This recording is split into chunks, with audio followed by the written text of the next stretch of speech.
अस्सलाम वालेकुम viewers, welcome back to the Albert services tutorials. ठीक है, तो पिछले ट्यूटोरियल्स के अंदर हमने फॉर्म क्रिएट करने की कोशिश की थी। इस ट्यूटोरियल्स के अंदर हम जावास्क्रिप्ट को थोड़ा पढ़ने की कोशिश करते हैं। ठीक है, जावास्क्रिप्ट बेसिकली हमारे पास एक ऐसा जो स्क्रिप्ट देता है, ठीक है, कि जब आप अपने ब्राउज़र को रिफ़्रेश करते हैं या आप किसी फील्ड को जो है वो खाली छोड़ते हैं, तो वो आपको एक अलर्ट देता है कि आपकी फील्ड जो है वो खाली है। ठीक है, तो उसके लिए सबसे पहले आप स्क्रिप्ट का टैग यूज़ करेंगे। ठीक है, स्क्रिप्ट का टैग बेसिकली हमारे पास जो है यूज़ होता है। ठीक है, इसको मैंने क्लोज कर दिया स्क्रिप्ट को। ठीक है व्यूअर्स, और इसके अंदर मुझे अलर्ट देना पड़ता है। ठीक है व्यूअर्स, जैसे कि मैं अलर्ट देता हूँ, अलर्ट देकर और डबल इसके अंदर जो है पार्ट्स के अंदर आप अलर्ट दोगे। मैंने कहा कि वेलकम टू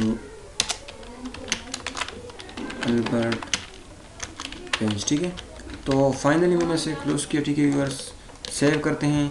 अभी इसी को जब आप रिफ़्रेश करेंगे, देखें इसने एक अलर्ट दे दिया। ठीक है, तो ये जो अलर्ट होता है ये जावास्क्रिप्ट होता है। ठीक है, कि जब आपका जो क्या है टेक्स्ट फील्ड जो है वो खाली हो, तो आप नेक्स्ट के ऊपर क्लिक करें तो वो आपसे कहे कि आपकी टेक्स्ट फील्ड खाली है। ठीक है, तो इस तरह स्क्रिप्ट जो है आप डिफरेंट प्लेसेस के ऊपर यूज़ कर सकते हैं। ये तो स्क्रिप्ट का सा छोटा सा जो टेक्स्ट था वो मैंने आपको समझाने की कोशिश की HTML के अंदर, वरना तो जावास्क्रिप्ट तो है वो तो बहुत बड़ा नॉलेज है। ठीक है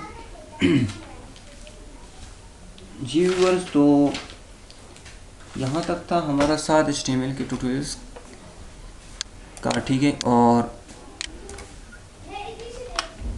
मैं रिकमेंड करूँगा कि आपको ये कोर्स समझ आया होगा। ठीक है, अगर ना समझ आया हो तो प्रैक्टिस करते रहिए व्यूअर्स, ताकि आप लोगों को इसकी मज़ीद जो है वो समझ आने लगे।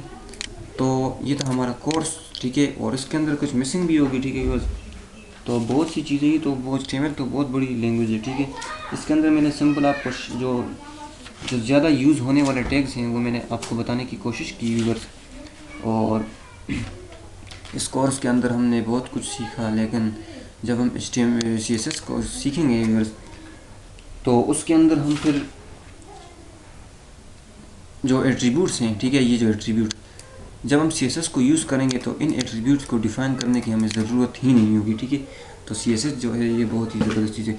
जब हमने CSS को कंप्लीट कर लिया तो फिर हम एक प्रोजेक्ट बनाएंगे यूज़र्स। वो प्रोजेक्ट जो है वो बेसिकली हमारे पास एक ऐसा प्रोजेक्ट होगा जो एक स्टेटिकली वेबसाइट होगी। ठीक है, जो आप इन HTML और CSS के जो टैग मैंने यूज़ किए हैं, ठीक है, आपको बताएं, इन सब टैगों से एक हम वेबसाइट क्रिएट करने की कोशिश करेंगे। तो मिलते हैं अपने CSS के ट्यूटोरियल्स के अंदर। तो उम्मीद है कि ये ट्यूटोरियल्स आपको समझ आए होंगे। ठीक है, तो इसे लाइक करना ना भूलिएगा। तो इंशाल्लाह हम कुछ और कोर्स भी बनाने की कोशिश करते हैं। तो आपको अगर ये कोर्स समझ आ रहा है व्यूअर्स, तो आप मुझे रिकमेंड कर सकते हैं इस नंबर के ऊपर। ठीक है,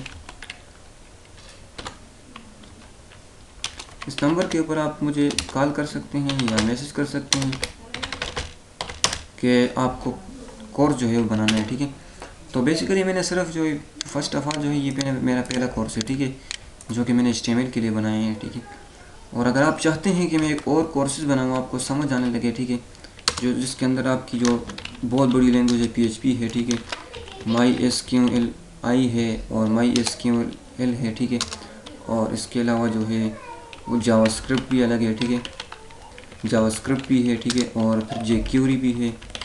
ठीक है, और फिर सर्च इंजन भी है